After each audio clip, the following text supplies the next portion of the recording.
Fala pessoal, tudo bem? Sejam todos bem-vindos. Eu me chamo Juan Vidal e, em primeiro lugar, gostaria de agradecer o grande amigo e professor Rodrigo pelo carinho, pela oportunidade e principalmente pela confiança em nosso trabalho, em ter nos convidado a fazer parte deste maravilhoso projeto. Eu sou técnico e tecnólogo em radiologia, eu tenho pós-graduação em ressonância magnética e tomografia computadorizada. Sou professor convidado da pós-graduação de tomografia computadorizada e ressonância magnética, FACIM Cursos em Curitiba. Também sou professor colaborador da Liga Acadêmica de Medicina de Cirurgia da Universidade Federal do Vale do São Francisco, a LACIPA. E também viajo pelo Brasil dando palestras e minicursos. Em relação à aula que eu preparei para vocês, eu chamo a atenção para a relevância do tema. Iremos falar sobre o estudo do aparelho urinário no contexto da tomografia computadorizada. Então, vamos lá. Em relação à agenda que eu preparei para vocês, na sua narrativa, na sua contextualidade, vamos começar a falar sobre o pré-exame. O pré-exame seria o início de tudo. O pré-exame, ele é soberano, é preponderantemente muito importante.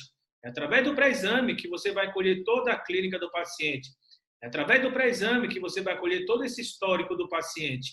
Quanto mais informações você obter deste paciente, consequentemente, você vai elaborar um melhor protocolo. Assim, você vai conseguir fazer um melhor julgamento das imagens em relação àquela anatomia onde supostamente está lesionada. Então, tudo começa com o pré-exame. Depois, vamos falar sobre anatomia. Eu costumo dizer que precisamos ter uma excelente base anatômica. Se você escolheu a área da saúde para se profissionalizar, para se qualificar, você precisa dominar a anatomia. Quando eu falo que precisamos dominar a anatomia, seria as 4 anatomias distintas. Por exemplo, anatomia ilustrativa, de Netter, Sobota, de Guyton, anatomia radiológica seccional, anatomia da peça cirúrgica, anatomia cadavérica e anatomia embriológica. É fundamental você também ter uma excelente base em relação à anatomia embriológica, porque através da sua anatomia embriológica, você vai conseguir elucidar vários quadros patológicos. Eu cito aqui para vocês, por exemplo, uma patologia muito comum, principalmente no crânio, que nós chamamos de má formação aneurismática da veia de Galeno. Até mesmo algumas lesões no aparelho reprodutor, onde a mulher ela tem dificuldade, né, de engravidar, é o que nós chamamos de síndrome de Mayer-Rokitansky-Kusterhausen, que estão correlacionados essas duas lesões com a sua embriologia. Depois vamos falar um pouco sobre o protocolo da tomografia das vias urinárias, ou seja, a urotomografia, onde temos algumas fases fundamentais e você precisa entender a clínica desse paciente para compreender qual será a fase elucidativa para você conseguir caracterizar a lesão ou descartar. Temos então a fase pré-contraste, depois administramos o meio de contraste, temos as fases dinâmicas, ou seja, a fase córtico-medular é uma fase que varia de 30 a 40 segundos após o início da administração do meio de contraste. Depois, teremos a fase nefrográfica, é uma fase que varia de 90 a 100 segundos após o início da administração do meio de contraste. E, por fim, teremos a fase excretora, uma fase tardia, em média 5 a 10 minutos após o início da administração do meio de contraste. E, por fim, vamos fazer uma avaliação em relação às reconstruções e uma avaliação em relação aos aspectos das imagens de vários quadros patológicos que afetam o trato urinário ou o aparelho urinário. Vamos começar, então, com o pré-exame. Em relação ao nosso fluxograma, em relação à nossa contextualidade, vamos começar, então, com o pré-exame. O pré-exame, por sua vez, ele é o início de tudo. É através do pré-exame que você vai chamar o paciente pelo nome, você vai confirmar o nome deste paciente, vai fazer toda a anamnese, colher toda a clínica desse paciente, você vai colher todo o histórico desse paciente. Eu costumo dizer que não só é o médico solicitante que deve fazer esse pré-exame, nem o médico radiologista. Nós também precisamos fazer o pré-exame. É fundamental. Até porque, muitas vezes, a requisição chega para nós e está escrito lá, dor a esclarecer. Então, fica complicado você elaborar um melhor protocolo para dor a esclarecer. Então, é fundamental o seu papel em relação ao pré-exame. Assim, você vai conseguir elaborar um melhor protocolo, assim fazer uma avaliação global em relação àquela anatomia onde supostamente se encontra aquela lesão. Então, o pré-exame é início de tudo, é fundamental, ele é soberano.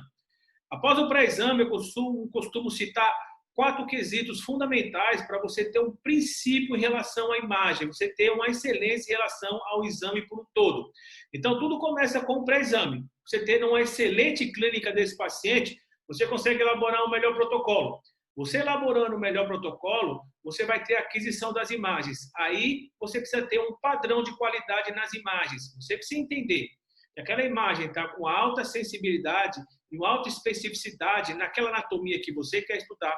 Você precisa entender que aquela imagem está com alta nitidez. Você precisa entender que aquela imagem é real e não é um artefato. Então, você precisa ter um padrão de qualidade na imagem.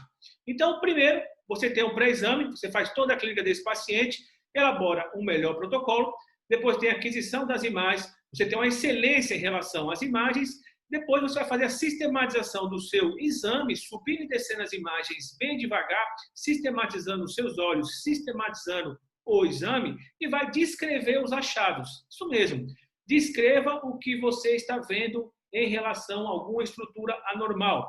Por exemplo, eu tenho uma bola branca no meio do abdômen. Essa bola branca, ela está localizada no andar superior, no andar médio ou no andar inferior do abdômen. Essa bola branca, ela é intraperitoneal ou ela é retroperitoneal? Essa bola branca, ela é única ou ela é difusa? Ela tem efeito de massa ou não? Ela capta o meio de contraste ou não? Ela tem conteúdo cálcio, conteúdo gorduroso ou conteúdo sólido no seu interior? Então, descreva somente os achados. Então, primeiro você tem o pré-exame. Depois, você tem um padrão de qualidade na imagem. Descreva os achados. Agora, interprete esses achados. Ou seja, essa bola branca, ela é real ou ela é um artefato? Não, essa bola branca, ela é real. Essa bola branca condiz com o pré-exame, com a clínica que eu fiz naquele paciente? Sim, condiz. Essa bola branca, ela está bem sugestiva a um grande aneurisma da artéria aorta, onde você tem uma dilatação das 3 camadas, das 3 túnicas da artéria aorta. Ou seja, a túnica íntima, intimamente em contato com o sangue de tecido endotelial, a túnica média, formada de tecido muscular, elástico, liso e fibroso, e a túnica adventícia, formada de tecido epitelial. Uma dilatação dessas 3 camadas anormais é o que nós chamamos de aneurismas fusiformes em relação à aorta abdominal. E, por fim, você vai ter o pós-exame. O pós-exame, ele é fundamental. O pós-exame é tão importante quanto o pré-exame.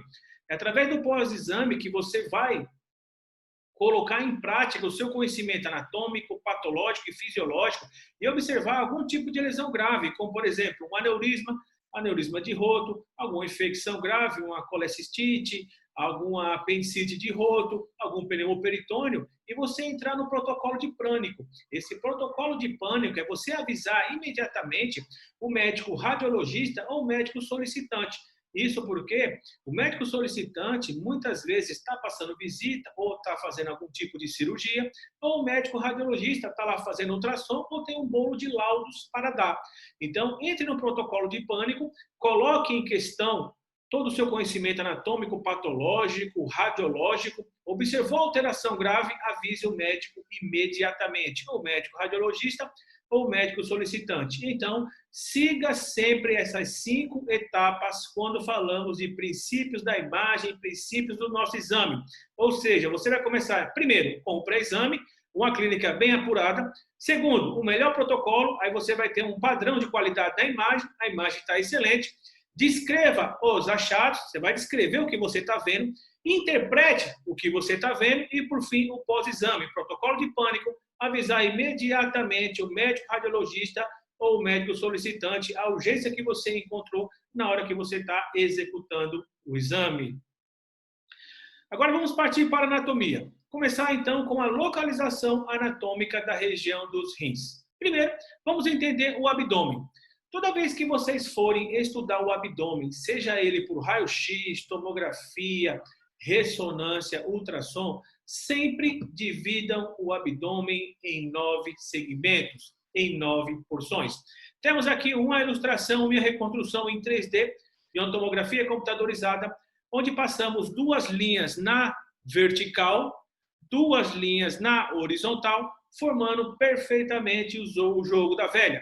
Então, nós temos o compartimento superior, compartimento médio e o compartimento inferior. Então, temos 3 porções do compartimento superior, 3 porções do compartimento médio e 3 porções do compartimento inferior. Agora, cada compartimento, você precisa entender os principais órgãos que se localizam nesta região. Isso é fundamental, até porque quando você faz aquela clínica bem apurada, aquele exame físico, e você entende a dor naquela localização daquele quadrante, você vai entender qual é o órgão sugestivo àquela lesão e você vai preparar, você vai elaborar um melhor protocolo. Exemplo, na região do andar superior do abdômen, na região do lado direito do paciente, ou seja, o hipocôndrio direito, se você fizer uma compressão nessa região, chamado de Murphy, e der positivo, ou seja, Murphy positivo, ou Murphy ultrassonográfico positivo, você já pode começar a pensar em colecistite. Por sua vez, a colecistite é a principal lesão da vesícula biliar, que é secundariamente, em 90% dos casos, uma colelitíase. Então, nesse caso, você já prepara os seus olhos, já prepara o seu protocolo para fazer uma avaliação em cima da vesícula biliar. Outro exemplo claro seria no andar inferior do abdômen, na região inguinal ou fossa ilíaca direita, onde você tem uma descompressão brusca e rápida nessa região. O paciente sente dor, irritação peritoneal, fortes dores nessa região, é o que nós chamamos de Bloomberg positivo. Tendo Bloomberg positivo, é um indício muito forte que se trata de apendicite. Então, você vai focar os seus olhos, seu exame, em avaliar o apêndice. Então, é fundamental você sempre conhecer a clínica do paciente, sempre dividir o abdômen em 9 porções e conhecer as principais áreas anatômicas de cada porção. Então, vamos começar agora rapidamente e vamos entender seus principais órgãos. Vamos começar com o andar superior do abdômen, onde temos 3 compartimentos. Na região do lado direito do paciente e esquerdo do observador, nós temos a região do hipocôndrio direito. Na região do hipocôndrio direito, nós temos a maior glândula do corpo humano e o segundo maior órgão, ou seja, a região hepática. O que você precisa entender em relação à região hepática é que ela tem 2 divisões. A sua divisão anatômica, onde, por sua vez, a sua divisão anatômica é dividida em lobos. Nós temos o lobo direito, o lobo esquerdo. Você rebate o fígado, você vai ter o lobo quadrado e o lobo caudado. E você tem a outra divisão, a sua divisão estrutural, funcional, cirúrgica, onde vamos dividir o fígado em 8 porções, 8 segmentos, onde cada segmento funciona independentemente, porque cada segmento ele respeita a sua vascularização e cada segmento contém o que nós chamamos da tria ou da triade de Portal, uma artéria, uma veia e uma via biliar. Então, por exemplo, se você tem algum tipo de lesão na região hepática, vamos lá dar um exemplo no segmento 5, e precisa de uma intervenção cirúrgica, o médico vai lá, retira o segmento 5 e o fígado funciona normalmente. Isso porque cada segmento respeita a sua vascularização e cada segmento tem o que nós chamamos da tria ou da triade de Portal. Continuando ainda na região do hipocôndrio direito, do andar superior do abdômen, na região direita do paciente, temos também a vesícula biliar, que é localizada na superfície inferior do fígado. Se trata de uma bolsa de conteúdo homogêneo e hipotenso no seu interior, paredes finas e tecido conjuntivo, né? Em nenhuma fase da administração do meio de contraste você vai ter realce por permeio. E a sua parede mede 3 milímetros. Em relação à sua principal lesão, como já se foi falado, se chama colecistite, que na grande maioria das vezes é secundária a uma colelitíase. Pulando para a região medial do andar superior do abdômen, no seu compartimento medial, temos a região epigástrica. Em relação à região epigástrica, temos alguns órgãos muito importantes e bem interessantes de ser estudado quando você tem algum tipo de lesão nessa região. Sente algum desconforto, sente algumas dores nessa região. Nós temos, então, a região gástrica, o estômago. O estômago, que você precisa entender em relação ao estômago, que é dividido em 4 porções. Nós temos a porção cárdica, nós temos, então, o fundo, temos o corpo, o antro e o piloro. Temos a pequena curvatura e a grande curvatura. Temos 2 esfíncter, o esfíncter esofágico, ou seja, o esfíncter cárdico, e também temos o esfíncter pilórico.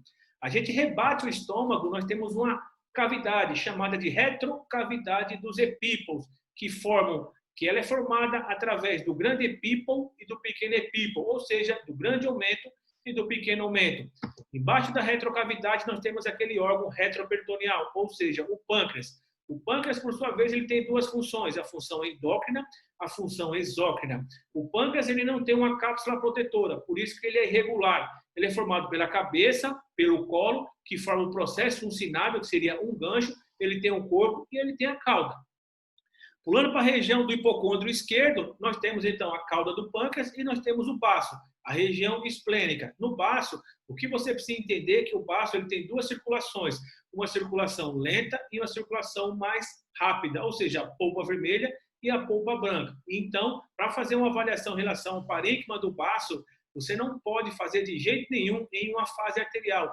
Isso porque você vai encontrar o baço heterogêneo, o baço trigoso, e você pode cair num falso positivo ou num falso negativo de algum tipo de lesão, como algum tipo de infecção, até mesmo de alguma lesão traumática, como algum tipo de laceração. Então, jamais podemos fazer uma avaliação em relação ao baço em uma fase arterial. Suas principais lesões é a esplenomegalia, e a gente pode observar também pontos calcificados em relação ao baço, chamados de granulomas de Gane. Pulando agora para o andar médio do abdômen, no andar médio do abdômen nós temos o flanco direito e o flanco esquerdo. Em relação aos flancos, nós podemos localizar então a loja renal e os rins. Ou seja, no flanco direito, nós temos a loja renal direita e o rim direito, e o colo ascendente. No flanco esquerdo, nós temos a loja renal esquerda, o rim esquerdo e o colo transverso. Já na região central, chamada região mesogástrica, nós temos as alças de Delgado. Em relação aos rins, agora precisamos entender a sua localização anatômica, que é fundamental. Os rins, eles se localizam no andar médio do abdômen, eles são retroperitoneais, ficam atrás do peritônio, e eles ficam presos na sua casinha. A sua casinha que nós chamamos de loja renal. E a loja renal, por sua vez, ela é formada por músculos e formada pelas fáscias. Então, nós temos então o músculo pessoas, né, que forma a loja renal. O músculo pessoas, por sua vez, ele nasce no processo transverso das vértebras lombares, ele passa pelo ilho, chamado ilho pessoas, e se insere no trocânter menor. Nós temos o músculo quadrado lombar. O quadrado lombar, por sua vez, ele nasce nas cristas ilíacas e se insere nos primeiros processos transversos das vértebras lombares e nos últimos arcos costais. E junto com as fáscias, que nós temos três fáscias, a fáscia lateral, conolateral, a fáscia anterior seria a fáscia de Gerota e a fáscia posterior seria a fáscia de Zucker-Kendall, que formam a casinha, a loja renal e prendem o rim na região retroperitoneal. Ou seja, então essa seria toda a localização anatômica dos rins. Pulando agora para o andar inferior do abdômen, ou seja, o compartimento inferior, nós temos a região inguinal ou fossa ilíaca direita, onde se localiza o seco, onde se localiza a válvula iliocecal, que é a comunicação das alças colônicas com alças de Delgado, onde você vai ter o ilho terminal também, e temos o apêndice, ou seja, é um órgão vestigial, é um órgão tuburiforme intraperitoneal, ele é de fundo cego, ele tem uma projeção cordonal de aspecto de serpentiforme. Então, temos o apêndice nessa região. Na região central do andar inferior do abdômen, a região hipogástrica, nós temos, então, a bexiga, que também faz parte do nosso estudo. Se trata de uma bolsa também de conteúdo homogêneo hipodenso no seu interior, paredes finas de tecido conjuntivo, né, que faz parte do trato urinário. Nós temos o reto, e no caso dos homens, nós temos a próstata, no caso das mulheres, nós temos o ovário. Pulando para a região inguinal ou fossa ilíaca esquerda, se localiza principalmente o sigmoide, ou seja, o mesosigmoide. Uma das suas principais lesões se trata de diverticulite, principalmente em pessoas idosas. O principal segmento onde encontramos diverticulite seria o sigmoide. Porém, podemos encontrar em todas as alças colônicas, mas onde a gente consegue encontrar mais comum a diverticulite se chama na região aqui do segmento sigmoide das alças colônicas. Nós temos os divertículos, ou seja, uma reunião de divertículos é a diverticulose, e quando eles se inflamam, que nós chamamos de diverticulite. Então, nesse caso, a gente conseguiu, então, fazer uma boa avaliação em relação a toda a anatomia do abdômen, seus principais órgãos, e observamos a localização anatômica da região renal. Agora, vamos entender um pouco sobre anatomia dos rins. É fundamental você ter um conhecimento da anatomia e da fisiologia dos rins, assim você vai conseguir elaborar um melhor protocolo de acordo com a clínica do paciente, de acordo com como aquele paciente ele abre a clínica, como aquele paciente se comporta hemodinamicamente e principalmente de acordo aos achados. Para isso, você precisa conhecer toda a anatomia e a fisiologia da região dos rins. Em relação à sua anatomia, o rim ele é formado por dois polos, o polo superior, o polo inferior. Ele tem duas faces, a face anterior, a face posterior, e tem dois lados, o lado medial e a parte lateral. Em relação aos rins, ele parece um feijão e a sua anatomia profunda, ou seja, a profundidade anatômica dos rins, ele é formado, então, pela cápsula protetora, ele tem a cápsula protetora renal de tecido conjuntivo fibroso. Depois, nós temos o córtex, a casca, né, a parte mais externa. O córtex seria a região funcional dos rins. Abaixo do córtex, nós temos aqui as pirâmides, as medulas. Entre as pirâmides e as medulas, nós temos a coluna renal, antigamente chamada de coluna de Bertin. No ápice, aqui, a parte mais afinada da medula, da pirâmide, ela é intimamente em contato com os pequenos cálices, depois nós temos os grandes cálices e a pelve renal. Tudo isso em volta dos seios renais. E temos o hilo renal. O hilo renal é onde vão se insinuar as estruturas para o rim e vão sair outras estruturas. Por exemplo, vai sair o ureter e vai sair a veia. E vai se insinuar, vai entrar pelo hilo, as artérias, sistema linfático e os nervos. Então, praticamente, essa seria a profundidade anatômica da região renal. Agora, vamos compreender um pouco sobre a fisiologia dos rins. Em relação aos rins, a sua principal função é a filtragem. Porém, não só é esse papel em relação aos rins. Os rins também têm outros papéis, ou seja, outras funções. Em relação à sua filtragem, ela é feita na região do córtex, ou seja, a região funcional dos rins. Na região do córtex é onde se localiza os néfrons.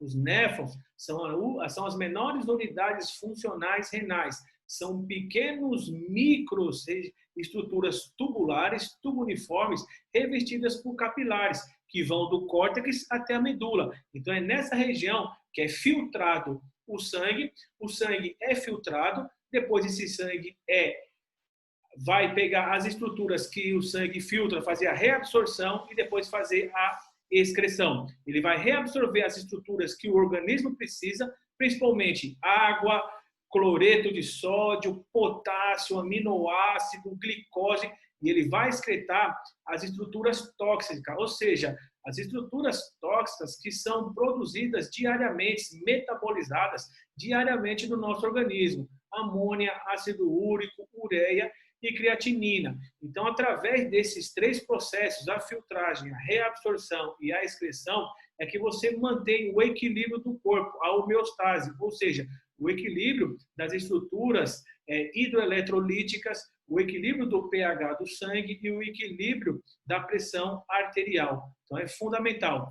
Outra função muito importante em relação aos rins é que a gente precisa entender que os rins, ele é um órgão endócrino. Se ele é um órgão endócrino, ele produz, então, hormônio. O seu principal hormônio é o que nós chamamos de eletropoetina.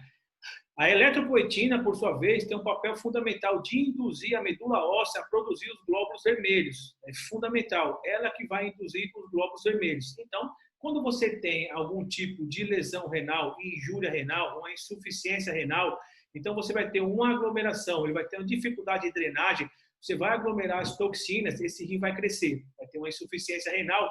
Com isso, você vai ter uma diminuição na produção desse hormônio. E esse hormônio tendo diminuição na sua produção, ela vai diminuir a indução da produção dos glóbulos vermelhos da medula óssea. Com isso, esse paciente, ele terá anemia. Então, quando falamos que o paciente tem anemia, tem que fazer uma pesquisa muito grande, uma avaliação muito grande, porque muitas vezes ele pode estar correlacionado com uma injúria renal ou uma insuficiência renal, uma lesão dos rins. É muito importante. E quando falamos do controle da pressão arterial, esse controle é feito através de uma enzima chamada de renina. Essa renina que controla um sistema que nós chamamos de renina, angiotensina, aldosterona, que toma conta, que controla a pressão arterial. Então, é fundamental o seu conhecimento anatômico e fisiológico da região renal para você elaborar um melhor protocolo e fazer uma melhor avaliação em relação a qualquer tipo de quadro patológico quando falamos da região renal. Agora, vamos compreender algumas anomalias renais, que é fundamental para você não cair num falso positivo ou num falso negativo, até mesmo para você não cair num diagnóstico diferencial. Então, eu começo chamando a atenção de vocês para o rim hipoplásico ou hipoplasia renal, ou seja, uma diminuição da região dos rins, ou seja, você vê aqui o rim diminuído, ou seja, um rim pequeno. Isso pode acontecer através de duas situações. Pode ser a situação congênita ou a situação adquirida. Situação congênita é quando esse paciente, na sua embriologia, predispõe a ter, então, a hipoplasia renal, ou através de adquirida. Um conjunto de lesões acabam recebendo esse rins, um conjunto de lesões e deixando esse rim hipoplásico, esse rim pequeno. Nesse caso aqui, ó, através dessa reconstrução em coronal, fazendo a correlação, aquele velho exercício, o rim direito com o rim esquerdo, você consegue observar, então, que ele está hipoplásico. Temos aqui uma fase elucidativa, uma fase nefrográfica, em relação a 80, a 90 a 100 segundos após o início da administração do meio de contraste, conseguimos observar a hipoplasia renal. Observe do outro lado, onde o rim está um pouco já maior, e você também tem uma hidronefrose nessa região, uma dilatação do sistema pielocalicial montante, mas nesse caso é mais para mostrar para vocês a hipoplasia renal. Em relação à hipoplasia renal, temos dois grandes conjuntos também.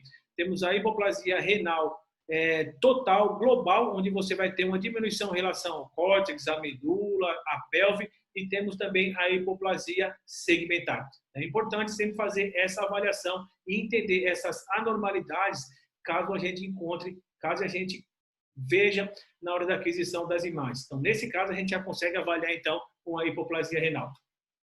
Continuando as anormalidades em relação aos rins, podemos citar também a ectopia dos rins. Em relação à ectopia dos rins, ele pode se encontrar na região pélvica, pode se encontrar também na região torácica, são rins ectópicos, então é bom você fazer sempre essa avaliação. Se eu sei que a anatomia normal dos rins é na região do andar médio do abdômen, na região retroperitoneal, a gente vê que esse rim está na região pélvica, então é um rim pélvico. Quando a gente encontra esse rim pélvico, tem duas situações. Ele pode ser congênito, o paciente pode nascer na sua embriologia com o rim na região pélvica, ou pode ser adquirida através de um transplante. É fundamental você sempre fazer essa avaliação. Nesse caso, temos uma imagem de tomografia, um corte no plano axial. Vimos aqui bem direitinho o rim em uma fase elucidativa nefrográfica, o rim todo pintadinho de branco na região pélvica. Aqui temos a reconstrução coronal e vimos o rim aqui na região pélvica. Então, é um rim ectópico. Então, são anomalias renais que precisamos entender para não cair num falso negativo ou num falso positivo. Temos também anomalias, ou seja, temos também outras anomalias renais. Essa aqui eu chamo a atenção de vocês, que essa aqui se chama a ectopia de fusão cruzada, ou ectopia de fusão cruzada dos rins, onde o rim ele acaba atravessando a linha média, cruzando a linha média e se fundindo com o rim contralateral. Nesse caso, temos uma reconstrução de tomografia computadorizada em 3D e a gente consegue fazer uma avaliação perfeitamente. Nesse caso, o rim, que era para estar aqui do lado esquerdo, ele atravessa a linha média e acaba se fundindo com o rim contralateral. Nesse caso aqui é o que nós chamamos de ectopia de fusão cruzada. Nesse caso aqui, esse rim ele pode ter uma fusão do polo inferior ou do polo superior, ou pode ter uma fusão total do polo superior e do polo inferior, chamado de rim sigmoide. E nessa ilustração aqui nós temos alguns tipos dessa ectopia de fusão cruzada. Nesse caso aqui, nesse primeiro, nós temos então uma fusão tanto do polo inferior do polo superior, temos o rim sigmoide. E nesse caso você não tem um cruzamento dos ureter. Nesse caso aqui, ó, nós temos então o rim sigmoide, fusão do polo superior com o polo inferior, e temos o cruzamento dos ureteres. Nesse outro caso também, cruzamento dos ureteres, temos aqui o rim em L, e nesse outro caso aqui, nós temos o rim em disco, onde você vai ter também um cruzamento dos ureteres. Então, o que a gente precisa entender nessa ectopia de fusão cruzada é que o rim, ele atravessa a linha média e vai se fundir com o rim contralateral. E quando você tem essa fusão, você precisa entender as suas classificações, se é uma fusão total, parcial, e se tem cruzamento ou não em relação aos ureteres. Temos também o rim ferradura.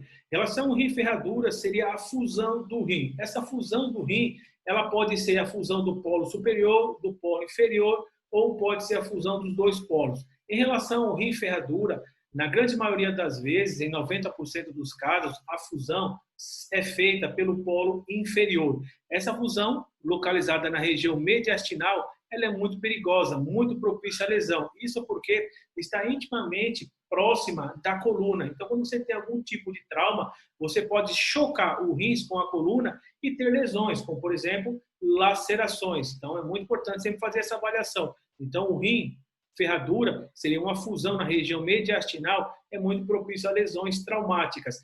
Outra coisa muito importante também ao rim ferradura é que ele tem um estase em relação à urina, ou seja, a urina ela fica parada, a urina fica aglomerada na região dos rins e ela não é excretada. E quando ela não é excretada, você pode ter um conjunto, ou seja, uma cadeia de lesões que pode ocorrer no rins, principalmente a produção de cálculos, ou seja, imagens espontaneamente hiperdensas que ficam na região ali do rins. Você pode ter também infecções do trato urinário alto, do trato urinário baixo, principalmente a pielonefrite, e você pode ter também, algumas vezes, você pode ter repercussões para alguns tumores. Quando é criança, tumores de Wills. Então, é muito importante sempre fazer essa avaliação quando você encontra o rim ferradura. Nesse caso aqui, ó, nós temos reconstruções em 3D, para a gente ter uma melhor identificação em relação à fusão dos rins. Nesse caso, você vê então que tem a fusão do polo inferior direito com o polo inferior esquerdo, na região mediastinal, formando esse U aqui, ou seja, formando a ferradura, conhecido como rim em ferradura. Nesse caso, temos uma reconstrução coronal, essa reconstrução coronal em MIP, a gente consegue observar, então, o rim ferradura, bem próximo da coluna. Então, é muito propício lesões de rins quando você tem um trauma, porque ele acaba se chocando com a vértebra. É muito importante sempre fazer a avaliação em relação a essa anomalia renal, ou seja, o rim ferradura. Continuando as nossas anomalias renais, eu chamo a atenção de vocês também para o rim duplo, ou se não, o duplo sistema coletor. Quando falamos do rim duplo ou do duplo sistema coletor, principalmente o duplo aqui, ó, sistema coletor, é muito importante sempre fazer uma avaliação que você tem 3 tipos. Nesse caso, vamos fazer uma avaliação em relação a essas 3 imagens de reconstrução em 3D, por tomografia computadorizada, assim ele vai ter uma melhor identificação em relação aos tipos, em relação a essa duplicidade do sistema coletor. Nesse caso aqui, ó, nós temos o tipo 1, onde você tem uma duplicidade do sistema coletor, porém ele se funde logo na saída dos rins, ou seja, na JUP, junção uretero-pélvica ou junção uretero-pielo, como queira chamar, chamado de sistema bífedo. Nesse caso tipo 2, você pode observar que você vai ter então a duplicidade do sistema coletor e ele se funde antes de chegar na região da bexiga. Ele se funde antes de chegar na região da bexiga, é o que nós chamamos de ureter bífido. Nesse caso aqui, temos uma projeção aqui na região posterior, a gente vê uma dilatação normal do ureter se expondo para dentro da bexiga. Aqui se trata de uma ureterocele. Nesse outro caso, no tipo 3, você vai ter uma duplicidade total em relação ao sistema coletor, que vai de ponta a ponta e chega até a bexiga. Então, você vê que não tem nenhuma parte do seu trajeto, ele vai se fundir com o ureter. Então, temos esses 3 tipos que precisamos sempre fazer uma avaliação para não pensar que estamos diante de um quadro patológico. Então, é fundamental a gente sempre conhecer essas anomalias em relação aos rins. Então, falamos aqui passo a passo em relação a essas anomalias, para você não cair num falso positivo ou num falso negativo. É fundamental o seu estudo anatômico, patológico, observar também algumas variações anatômicas, algumas ectopias, que são fundamentais na hora do seu planejamento, na hora da sua avaliação final. Agora, vamos entender um pouco sobre o protocolo da urotomografia. Em relação ao seu protocolo, a sua varredura, né, o FOV, que você vai pegar a varredura somente da região de interesse, você tem algumas situações muito importantes. Isso vai variar de acordo com a clínica desse paciente, como esse paciente se comporta hemodinamicamente, de acordo aos achados. Você pode fazer acima das cúpulas diafragmáticas, até a síntese púbica, ou se não, lá embaixo, até o pubis ou abaixo do pubis. Isso vai depender muito aí do seu critério, do seu protocolo. Ou você pode fazer somente na região do trato urinário, pegando um pouco acima dos rins, na altura de T12, até a síntese pública. Isso vai depender muito da clínica, dos achados. É muito importante você entender para você fazer uma avaliação completa. Em relação às fases, são fundamentais você também conhecer essas fases. Nós temos então a fase pré-contraste. A fase pré-contraste você não pode pular, é uma fase muito importante, principalmente para fazer uma avaliação de estruturas espontaneamente hiperdensas.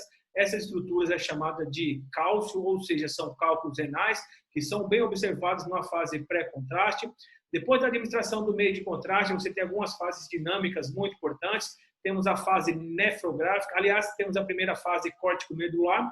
Essa fase córtico-medular, ela varia de 30 a 40 segundos, ou seja, uma arterial um pouco mais tardia, após o início da administração do meio de contraste. Você vai fazer uma avaliação principalmente das artérias. Em relação a essa fase, é fundamental você pegar somente a região dos rins ou somente a região do andar superior do abdômen. Agora, se você tem uma clínica mais apurada desse paciente, esse paciente tem algum tipo de tumor neuroendócrino em relação ao intestino, ou tem algum tipo de enterorragia, ou até mesmo algum trauma grave, você pega essa fase córtico-medular total, ou seja, de cima até embaixo, até a síntese pública, ok? Depois temos a fase nefrográfica, uma fase elucidativa, você vai pegar o trato urinário completo, você vai fazer uma avaliação em relação ao parênquima renal. Esse parênquima renal ele vai estar todo homogêneo, ou seja, pintadinho de branco. Se você conseguir observar alguma estrutura com coloração diferente, com densidade diferente, você está diante de um quadro patológico. As principais lesões são lesões infecciosas, lesões traumáticas, lesões tumorais, principalmente tumores. Sempre fazer uma avaliação em relação aos tumores. Tumores muito comuns seriam os carcinomas renais. Esses carcinomas renais também são chamados de carcinomas de células claras. E carcinomas de células claras, eles são hipercaptantes. Então, numa fase nefrográfica, até mesmo em uma fase córtico-medular, você consegue elucidar esses tipos de tumores. É fundamental essa avaliação. E, por fim, teremos a fase excretora, uma fase tardia, que varia de 5 a 10 minutos, onde você vai fazer um estudo morfuncional, anatopatológico e anatoradiológico do sistema coletor, de todo o seu trajeto, da pelva, dos ureteres e da bexiga.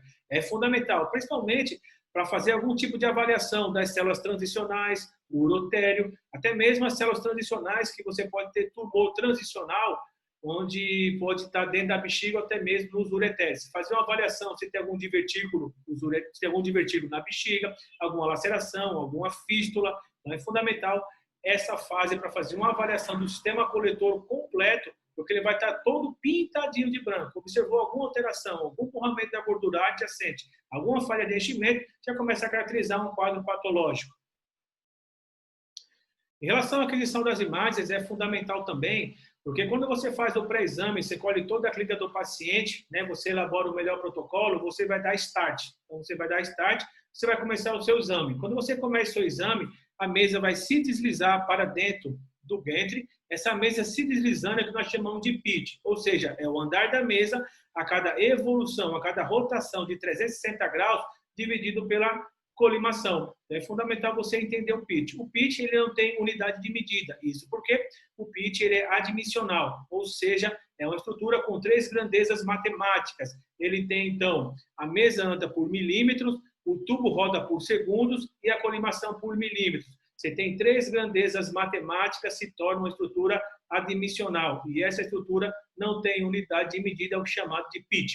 Então, a mesa vai se insinuar para dentro do ventre. Aqui, nós temos, então, o tubo de raio-x. Aqui embaixo, nós temos os detectores. A radiação vai sair pelo tubo de raio-x, vai passar pelo primeiro colimador, que seria o colimador da espessura de corte, vai atenuar o objeto, ou seja, atenuar o paciente, vai passar pelo segundo colimador, que seria o colimador que vai retirar a radiação secundária, radiação de baixa energia, e vai chegar nos detectores. Os detectores, por sua vez, vai transformar essa força de radiação em impulsos elétricos. Esses impulsos elétricos, através de grandes cabos, vai chegar no computador principal, através de alguns cálculos matemáticos, chamados de transformado de Fourier, ele vai transformar na imagem tomográfica. E nós teremos essa primeira imagem. Essa primeira imagem é o que nós chamamos de servil, scalp, imagem de piloto, como queiro chamar. Seria uma representação da estrutura a ser estudada. Nesse caso, fazendo um scout, que ela representa uma imagem de radiografia, a gente já consegue observar essas estruturas aqui, ó, pintadinhas de branco. Ou seja, nós podemos observar que tem cálculos na região renal. E esses cálculos são cálculos muito duros, chamados de cálculos de oxalato de sódio, que eles tomam forma da pelve renal dos grandes pequenos cálices, chamados de cálculos coraliformes. E em relação aqui ao nosso FOV, onde vamos pegar somente a área de interesse, como eu falei para vocês, depende muito da clínica do paciente, como ele se comporta hemodinamicamente. Você pode pegar da região aqui, ó, um pouco acima da cúpula diafragmática até sífise pública, ou somente, se você for fazer somente do aparelho urinário, que muitos lugares preferem também, você pega um pouco acima dos rins, na altura de T12 até a sífise pública. Então, vai depender muito. E depois teremos a aquisição das imagens, assim vamos fazer todo o nosso estudo. Temos aqui umas imagens para a gente conseguir identificar todas as fases da urotomografia. Temos uma ilustração dos rins, temos a fase córtico-medular. A fase córtico-medular, ela varia em média de 30 a 40 segundos, seria um arterial um pouco mais tardia, após o início da administração do meio de contraste, onde vamos conseguir pegar o pico máximo de concentração na artéria, o pico máximo de concentração no córtex, ou seja, na casca renal, porque é intimamente em contato com as artérias perfurantes renais, então o rim vai estar heterogêneo. Nessa fase não tem como você fazer uma avaliação de parênquima, porque o rim está heterogêneo. Senão você pode cair num falso positivo ou num falso negativo, principalmente de algum tipo de infecção, de algum tipo de abscesso, ou até mesmo de algum tipo de lesão traumática, algum tipo de laceração. Então você não consegue fazer a avaliação nessa fase córtico-medular. Passando para a fase nefrográfica, é uma fase que varia de 90 a 100 segundos após o início da administração do meio de contraste. Vamos conseguir pegar o rim todo homogeneizado, ou seja, todo pintadinho de branco. Se eu tiver outra cor nessa região, por exemplo, uma imagem de hipotensão, a gente já começa a caracterizar como se trata de um quadro patológico. Então, nesse caso, seria uma avaliação, ou seja, seria uma fase elucidativa, onde você vai fazer a avaliação de abscessos, de infecções, de traumas, principalmente de tumores. Nessa fase, é na fase elucidativa. E temos a fase excretora, ou a fase tardia, onde vamos fazer o estudo do sistema coletor, fazer todo o estudo morfofuncional, anatopatológico e anatoradiológico, onde o contraste vai se encontrar, ele vai se reunir novamente no sistema coletor e fazer o estudo, principalmente da pélvica, dos ureteres e da bexiga. Então, é fundamental você entender essas fases, assim você vai compreender a melhor fase para poder elucidar aquele caso que você está estudando, aquele caso que você fez o pré-exame. Temos aqui alguns achados em relação à imagem pré-contraste. É fundamental sempre você fazer a imagem pré-contraste, principalmente para avaliação de estruturas densas, ou seja, estruturas espontaneamente hiperdensas, chamadas de cálculo. Nesse caso aqui, nós já conseguimos observar, então, um cálculo impactado na juve, ou seja, uma das três principais localizações que impactam o cálculo, a primeira é na juve, junção uretero-pélvica. Então, a gente consegue observar aqui. Temos uma reconstrução aqui em curva, meio obliquada, a gente consegue observar todo o trajeto do ureter e conseguimos observar essa imagem espontaneamente hiperdensa, que condiz a cálculo, bem impactado na juve, na junção uretero-pélvica. Quando você encontra o cálculo nessa região, é fundamental você fazer aquisições complementares, ou seja, é o que nós chamamos de aquisições dinâmicas. Essas aquisições dinâmicas, elas podem ser feitas através da mudança de decúbito ou até mesmo através de manobras. Quando falamos de mudança de decúbito, é fundamental na avaliação, principalmente de cálculo. Então, você vê o cálculo impactado na juve, para você ter certeza que ele está impactado na juve e não está dentro da bexiga, porque isso indica a conduta, você vai fazer outra aquisição dinâmica, somente em cima da bexiga, ou seja, com a mudança de decúbito ventral. Vai observar o cálculo, se ele cair, ele está dentro da bexiga. Se ele ficar aqui em cima, então ele está na juve. Nesse caso, ele continua na juve. É fundamental uma mudança de decúbito. Eu costumo dizer que essa mudança de decúbito, ou seja, essas aquisições dinâmicas, são fundamentais também em vários outros quadros patológicos, como principalmente a bola fúngica. A bola fúngica ela pode principalmente secundária à tuberculose, onde você vai ter destruições dos alvéolos pulmonares, vai formar as cavernas, aquelas cavernas acabam aglomerando uma quantidade enorme de fungos e formando uma bola. Então, para você caracterizar que se trata mesmo de uma bola fúngica, você tem que fazer aquisições dinâmicas em relação a esse exame, ou seja, a mudança de decúbito. Observou a bola caindo, a bola se movimentando, você crava que se trata de bola fúngica. Agora, se você tiver a mudança de decúbito, essa bola ficar presa, então já começa a pensar em alguns outros diagnósticos diferenciais, como algum tipo de tumor, ou, por exemplo, algum tipo de aneurisma. Muito comum nessa região, aneurisma de Rasmussen. É fundamental a mudança de decúbito. Outra mudança de decúbito também, outra aquisição das imagens dinâmicas seria para avaliação de fístula licórica, onde através da gravidade, você fazendo aquisições em decúbito ventral, você vai ajudar, você vai fazer com que a gravidade nos ajude, ou seja, a gravidade vai fazer com que o líquido escorra e a gente consegue observar se tem algum tipo de trajeto fistuloso ou não, cravando ou descartando a fístula licórica. Então, é fundamental a mudança de decúbito em relação a aquisições dinâmicas. As aquisições dinâmicas em relação às manobras, eu chamo a atenção de vocês para a manobra de Valsalva, também é fundamental, principalmente na avaliação de estudo de hérnias de parede de abdômen. Por exemplo, hérnia inguinal, hérnia escrotal, incisional, hérnia umbilical. Então, é fundamental você entender essas aquisições dinâmicas na hora da complementação do seu exame para você tirar alguma dúvida. Outra impactação muito comum em relação aos cálculos seria no terço distal do ureter, na região aqui, ó, no cruzamento das ilíacas. Então, é muito comum aqui, ó, no cruzamento das ilíacas, de acordo com a pulsação das ilíacas, esse cálculo fica impactado nessa região. Também é muito comum, ou seja, na JUF, junção uretero-pélvica, na transição das ilíacas, e a outra região mais comum também seria na JUP, junção uretero-pélvica, ou junção uretero-pielo. O que acontece é o que nós chamamos de estenose de JUP. Em relação à estenose de JUP, a gente precisa entender que a estenose de JUP se trata de uma dilatação, ou seja, de uma hidronefrose, uma dilatação em relação ao sistema pielo-calicial a montante.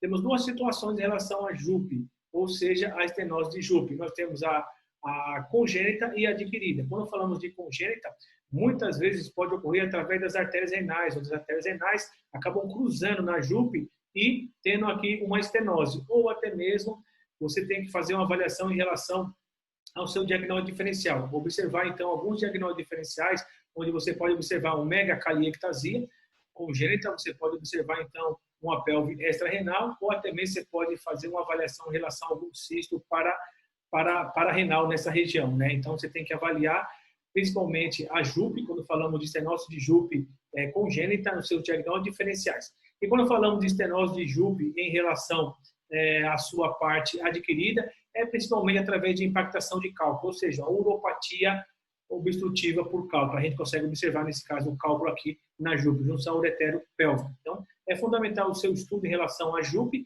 para você entender essa dilatação anormal, essa hidronefrose, uma dilatação do sistema pielo-calicial montante. Você precisa entender que você tem a situação congênita e adquirida.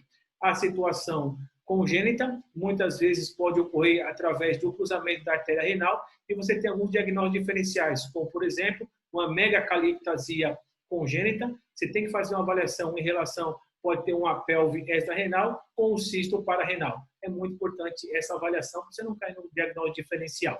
Em relação à estenose de JUP, em relação a adquirido, observe principalmente os cálculos, ou seja, uma uropatia obstrutiva por cálculo. Temos também os cálculos impactados na bexiga, é fundamental a gente fazer uma avaliação. Nesse caso aqui nós temos a bexiga aqui está com a parede espessada e está com conteúdo heterogêneo no seu interior. Se eu sei que a bexiga é conteúdo homogêneo e hipodenso no seu interior, paredes finas e tecido conjuntivo, nesse caso temos uma grande anormalidade. Essa anormalidade, essa estrutura aqui, ó, pintadinha de branco. A estrutura pintada de branco se trata de um cálculo gigante dentro da bexiga. Em relação a esse cálculo gigante dentro da bexiga, nós temos duas situações. Esse cálculo pode nascer aqui dentro ou ele pode migrar dos rins para aqui. Em relação ao paciente, na grande maioria das vezes é um paciente idoso, não é uma regra, mas na grande maioria das vezes é um paciente idoso. Esse paciente idoso, ele tem dificuldade de urinar, ele vai ter um estase urinário, ele tem uma dificuldade de urinar, isso porque ele pode ter uma obliteração total ou parcial da uretra, ele pode ter uma bexiga neurogênica, até mesmo a uretrocele. Então, é muito importante você fazer essa avaliação. Então, a urina fica presa por muito tempo nessa região e a bexiga presa pode se aglomerar cristais de ácido úrico e formar os cálculos. Outra situação é quando o cálculo migra, ele migra lá de cima dos rins para na bexiga, a bexiga, né, com a urina parada, ele vai começar a crescer também. E a outra situação é iatrogênica através de algum tipo de manipulação cirúrgica, onde você vai ter algum retalho, alguma peça cirúrgica, fica aqui dentro, né? E começa a fazer um ninho e forma, então, esses cálculos gigantes. Ele é assintomático na grande maioria das vezes, por isso que ele cresce muito, porém, quando tem repercussão, a sua principal repercussão se chama hematúria, ou seja, sangue na urina. Em relação à avaliação dos rins, é muito importante você também avaliar o tamanho e a densidade do parênquima renal. É fundamental. Nesse caso aqui, temos uma ilustração onde temos uma insuficiência renal, onde o rim ele está muito grande e demasiado, temos o rim normal e temos o rim menor, o rim fibroso. É fundamental você entender as características dos rins. Nessa ilustração aqui, ou seja, nessa reconstrução coronal sem contraste, o que a gente faz? A gente sempre mede o tamanho do parênquima renal, ou seja, vai do parênquima à pelve. Esse parênquima aqui, essa medição, ele é entre média entre 1,5 a 2 no máximo. Passando, você já começa a pensar numa insuficiência renal, ou seja, no rim aumentado. Porém, nesse caso, se você correlacionar o rim direito com o rim esquerdo, você vê que o rim esquerdo ele está já praticamente morto. Então, nesse caso, o rim direito está fazendo o papel do rim esquerdo, que nós chamamos de rim vicariante. E o rim vicariante, ele acaba crescendo um pouco o seu tamanho, porque ele trabalha dobrado. Então, nesse caso, nós temos o rim normal.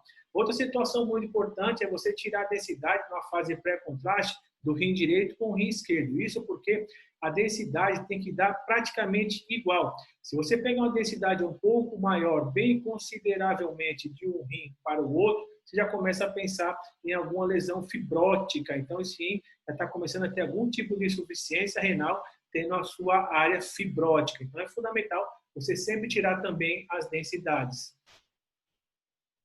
Em relação à fase córtico-medular, que seria uma fase para avaliação dos vasos, é fundamental, pegando o pico máximo de concentração, principalmente na região vascularização arterial. Nesse caso, nós temos aqui as reconstruções que são fundamentais, são reconstruções coronais em oblíqua, pegando aqui a nascente da artéria renal direita, artéria renal esquerda e o rim esquerdo. Nesse outro caso aqui, ó, a nascente, tá vendo que nasce diretamente da aorta, a artéria renal direita, o rim totalmente aqui, ó, direito. É fundamental você entender toda essa anatomia, entender a vascularização e entender a fase elucidativa para avaliação, principalmente de artéria, avaliação dessas artérias. Nesse caso aqui, nós temos uma avaliação onde nós temos uma compressão aqui, ó, da veia renal esquerda. Essa compressão que nós chamamos de síndrome de quebra-nozes. Por sua vez, a síndrome de quebra-nozes é uma compressão feita através da artéria aórtica e da mesentérica superior em cima da veia renal esquerda. A veia renal esquerda, por sua vez, ela atravessa toda a região do mediastino para desembocar na cava inferior. Então, nesse caso, quando você tem essa compressão, que ela passa por dentro aqui, ó, da artéria aórtica e da mesentérica superior, e ela tem essa compressão, é que nós chamamos de síndrome de quebra-nozes, onde você pode ter um déficit em relação ao retorno venoso.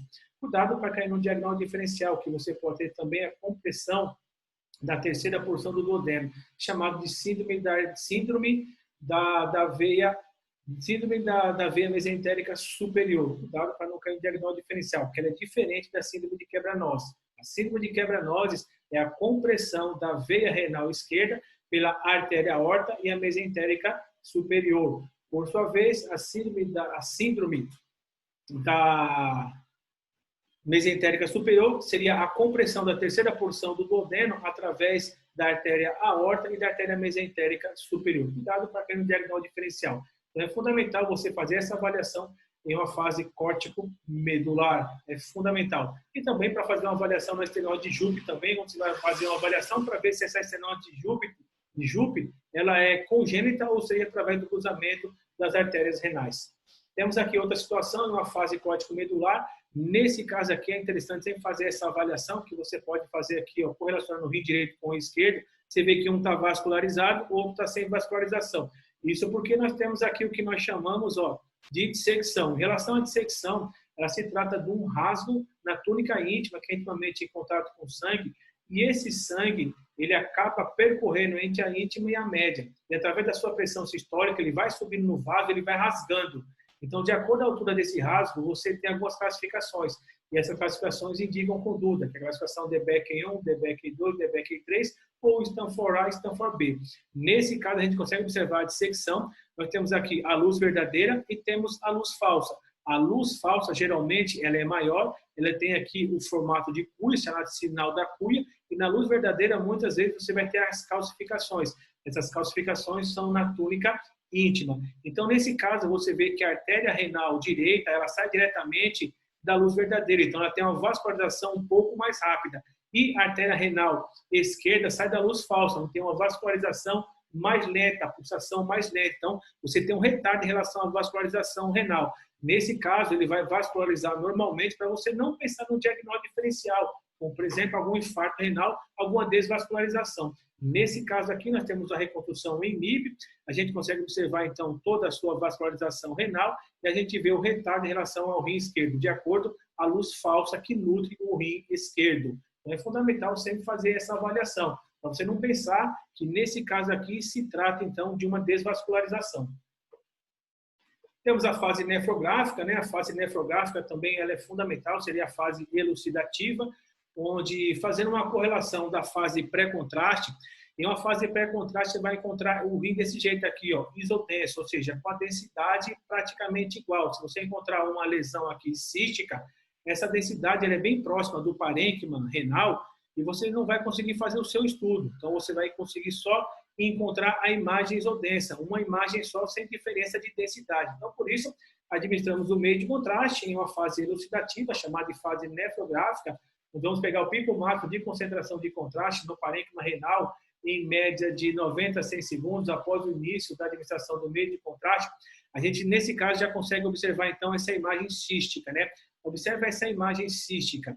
Quando você encontra essa imagem cística, você crava que se trata de um cisto, você só pode cravar, você só pode confirmar que se trata de um cisto com a administração do meio de contraste. Se você encontrar essa imagem aqui, por exemplo, com a densidade um pouco menor que a densidade do parênquima renal, você vai falar que está diante de uma estrutura com densidade cística. Agora, quando você administra o meio do contraste e vê que não houve captação do meio de contraste, você fala que se trata de um cisto. Em relação aos cistos, são fundamentais você estudar esses cistos porque eles têm algumas classificações. E essas classificações indicam conduta. Nós temos, então, os cistos de Bosniak, o tipo 1, tipo 2, tipo 2F, tipo 3 e tipo 4. Em relação ao cistos de Bosniak tipo 1 e tipo 2, eles são benignos. O tipo 2F tem 5% de probabilidade de malignidade. O tipo 3 tem 50% de probabilidade de malignidade. E o tipo 4 ele já é um cisto maligno. Então, é fundamental você entender.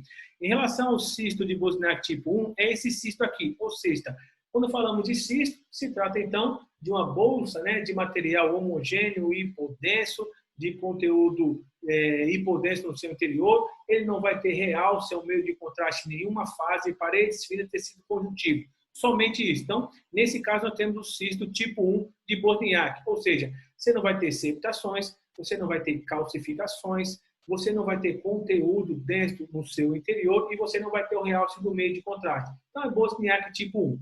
Quando falamos de Bosniak tipo 2, o Bosniak tipo 2 ele vai ter septações, porém essas septações bem fininhas. Você pode ter algumas calcificações bem fininhas periféricas. Você também não vai ter o realce do meio de contraste.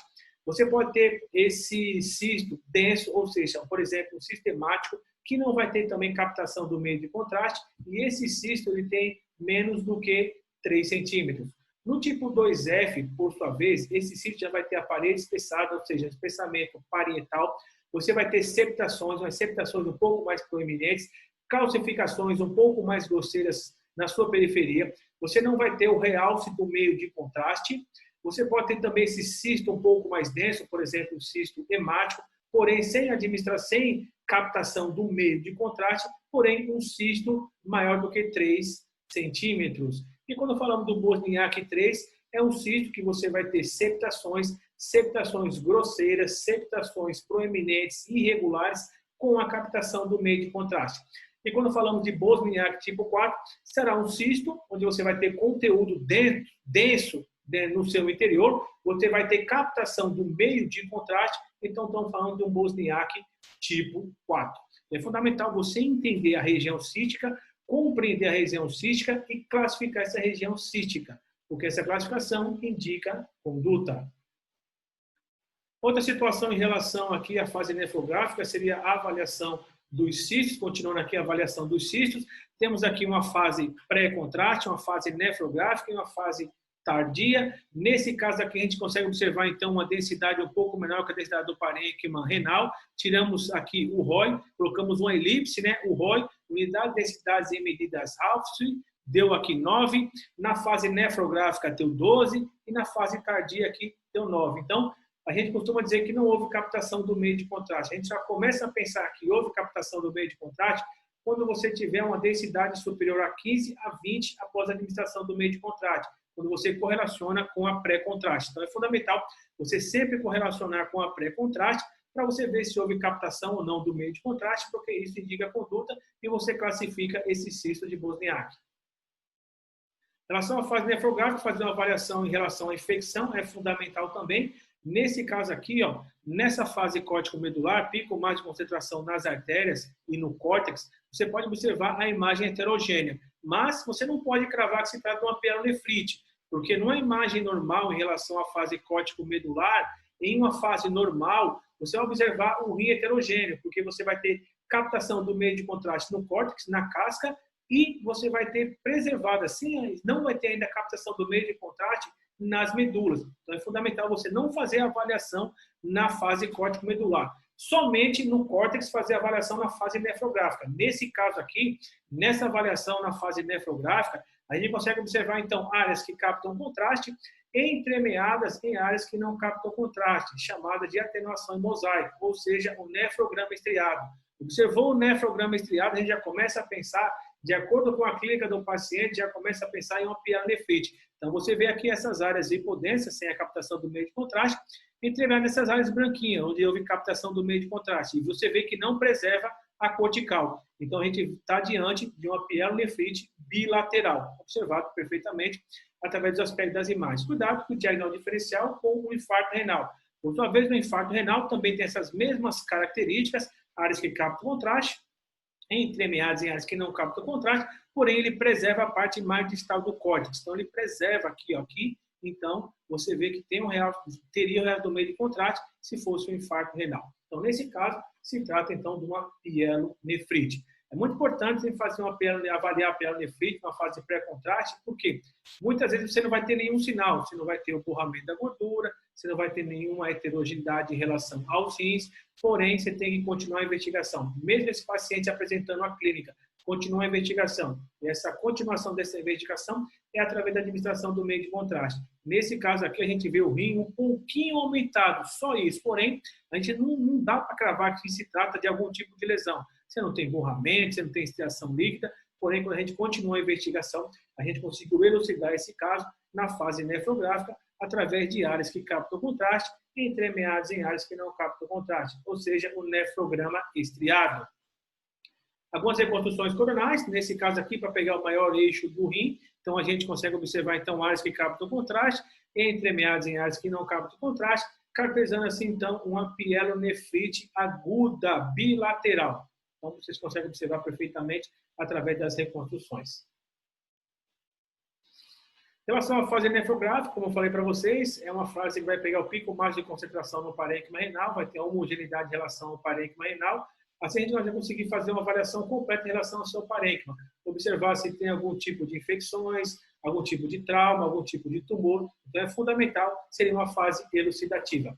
Muitas vezes, esse paciente ele abre a clínica com dor na região retroperitoneal, no andar médio do abdômen. Então, em relação ao exame físico, você faz o que nós chamamos de teste de Ordano. Com a mão cerrada, você dá pequenos socos na região, nas costas do paciente, no andar médio. Se esse paciente sentir um desconforto, se esse paciente sentir dor, você já começa a pensar em cálculo renal ou até mesmo uma infecção do trato urinário alto, ou seja, uma pielonefrite. Nesse caso aqui, a gente fez a avaliação e a gente conseguiu ver que se trata de uma pielonefrite crônica. Essa pielonefrite crônica ela é bem caracterizada principalmente com borramento da gordura, alguns sinais aqui de abscesso, e você tem, então, esses cálculos impactados. Nesse caso aqui, esses sinais, eles são caracterizados principalmente com o sinal da pata de urso, ou seja, xantogranulomatosa, ou seja, um pielonefrite crônica, secundário a uma uropatia obstrutiva por cálculo. Temos um artigo bem interessante aqui, a gente consegue observar então que é o sinal da pata de urso, tá vendo? Bem direitinho, secundário a uma uropatia obstrutiva por cálculo. Temos então a pielonefrite enfisematosa também.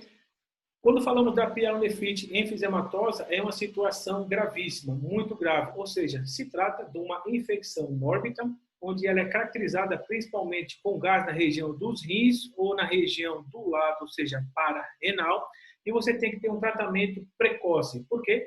você pode ter uma evolução para uma sepse fulminante e levar à morte. Então, é fundamental sempre fazer essa avaliação.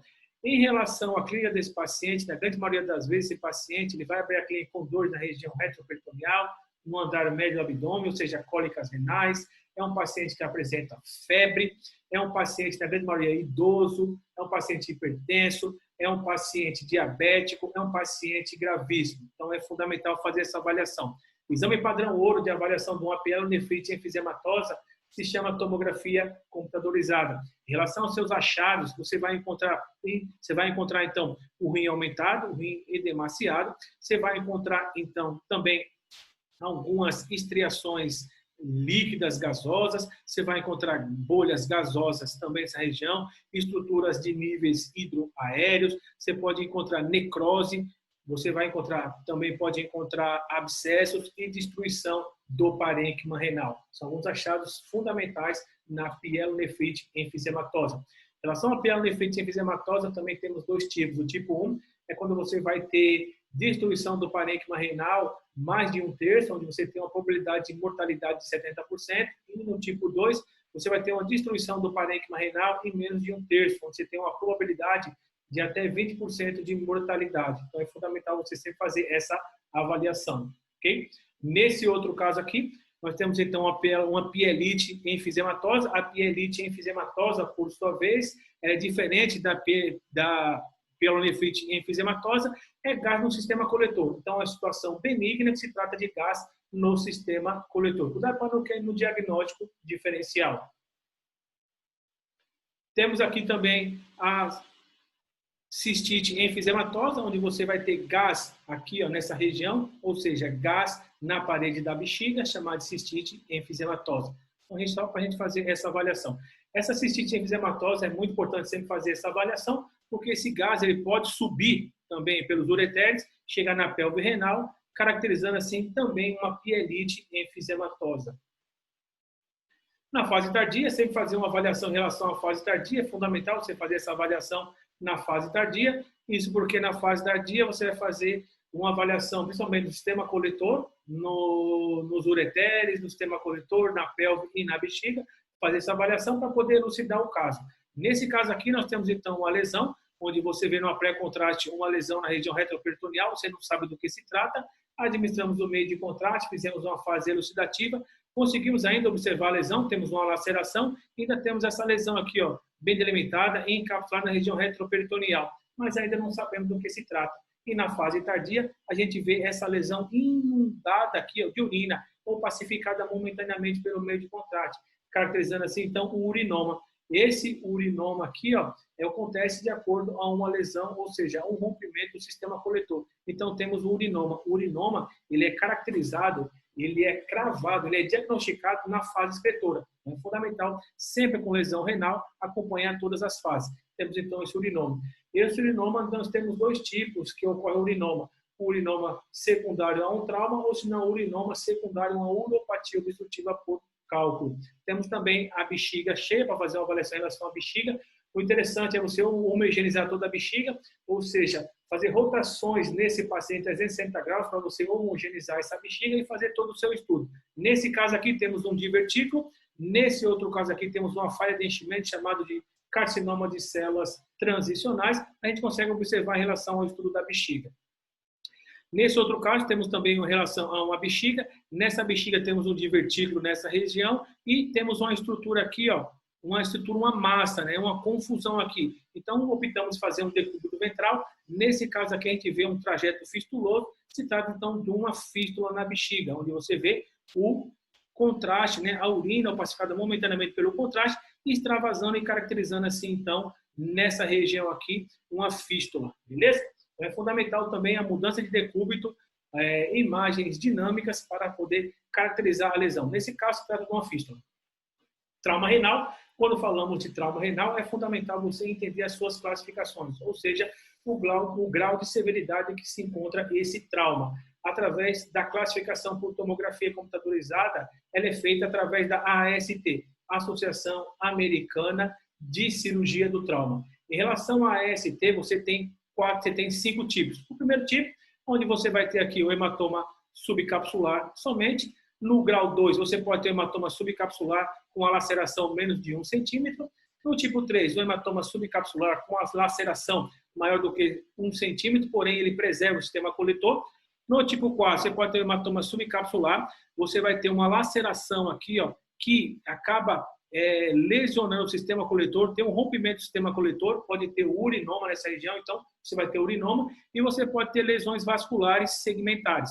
Já no tipo 5, que é muito grave, você vai ter um hematoma subcapsular, você vai ter várias lacerações, você vai ter rompimento do sistema coletor, você vai ter o rim quebrado, nós chamamos de rim quebrado, você vai ter lesões no ureter, lesões nas artérias, lesões na veia, e você vai ter uma desvascularização total em relação aos rins. Então, é fundamental você conhecer toda a classificação da AST quando falamos de lesões renais. Temos aqui também relações a lesões renais em uma fase córtico-medular, ou seja, numa fase mais arterial tardia, a gente consegue observar essa lesão. Essa lesão se trata de uma laceração e de um pseudoaneurisma. Observe, então, o pseudoaneurisma. Então, é fundamental você sempre fazer as 3 fases também quando se trata de um trauma. Então, você tem que entender a clínica desse paciente, tem que entender como esse paciente se comporta hemodinamicamente, para você entender qual é a melhor fase elucidativa. Se for um trauma grave, você sempre precisa fazer as 3 fases. Nesse caso, essa primeira fase, na fase córtico-medular, a gente já conseguiu observar, então, esse blush. Esse blush se trata, então, de um pseudoaneurisma. Temos também lacerações na fase, então, nefrográfica, pico máximo de concentração somente no córtex. Temos aqui, então, essa grande laceração, um grande hematoma perirenal nessa região, caracterizando, assim, então, um trauma grave renal. Observem aqui, em relação à AST, se trata do grau 4.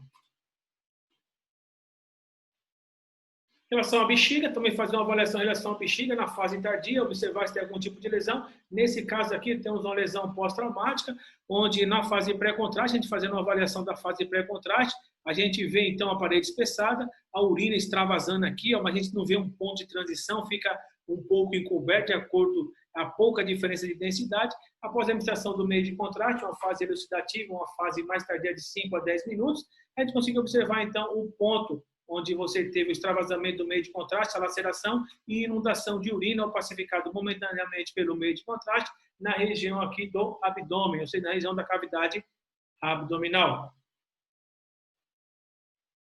Então, aqui seriam as referências que nós utilizamos para essa aula, nossas referências. E seria isso, meu amigo. Muito obrigado pela atenção de vocês, muito obrigado pelo carinho e